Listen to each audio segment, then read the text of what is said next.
The fast Zandvoort circuit is set amongst sand dunes on the North Sea coast, southwest of Amsterdam. At Monaco, a seemingly certain victory for Stirling Moss was thwarted by his late retirement, handing the victory to the Cooper of Jack Brabham. BRM, having experienced brake problems at Monaco, had hired Stirling Moss to carry out extensive testing at Zandvoort in the week before the race. For the actual race, however, he reverted to his usual Rob Walker-entered Cooper climax. A parade of the drivers in immaculate Mercedes 190 SLs preceded the race. Ferrari drivers Jean Béra, Tony Brooks and Phil Hill.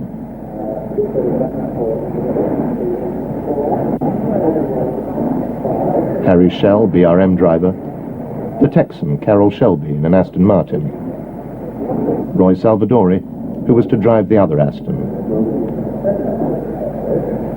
the Swede Joe Bonnier in the BRM, Jack Brabham looking confident, having won the first two Formula One races of the season. Innes Ireland, making his Grand Prix debut for Team Lotus.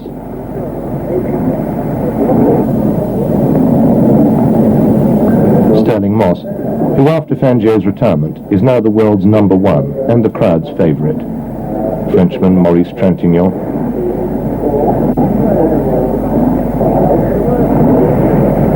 The dapper Graham Hill, looking the archetypal English gentleman.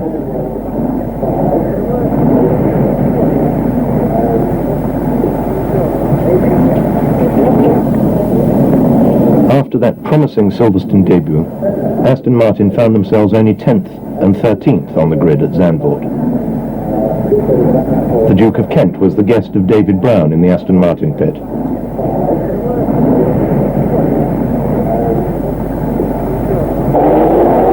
At the off, Joe Bonnier led from pole, and much to everyone's surprise, Maston Gregory in a Cooper climax snatched second from Tony Brooks's Ferrari. Stirling Moss made a poor start and was well back. Dutch privateer and nobleman Karel Godin de Beaufort brought up the rear in the RSK Porsche.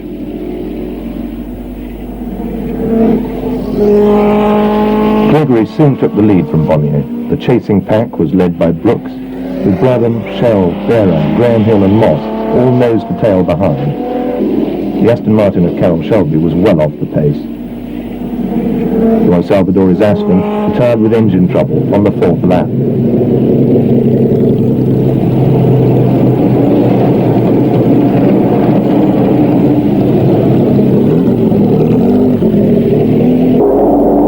Gregory still held a slim lead over Bonnier, with the beautifully controlled Cooper of Jack Brabham chasing.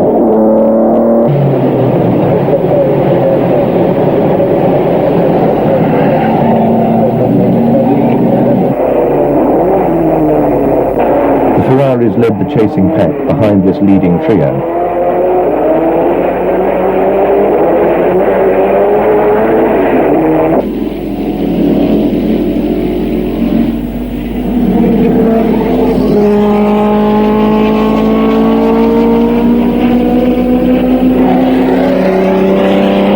When Gregory was slowed by gearbox trouble, Bonnier took the lead, but was then caught and overtaken by Brabham. Moss had fought his way up the third, past the mobile chicane that was Jean Béra's Ferrari. Bonnier then retook the lead by grass cutting at the chicane.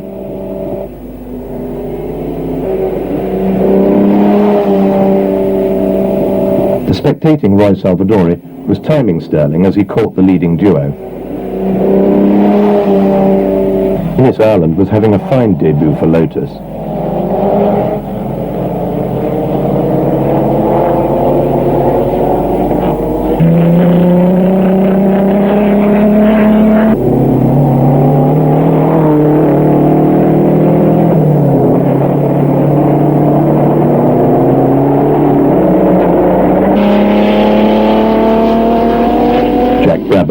Lapped Béra's ill-handling Ferrari.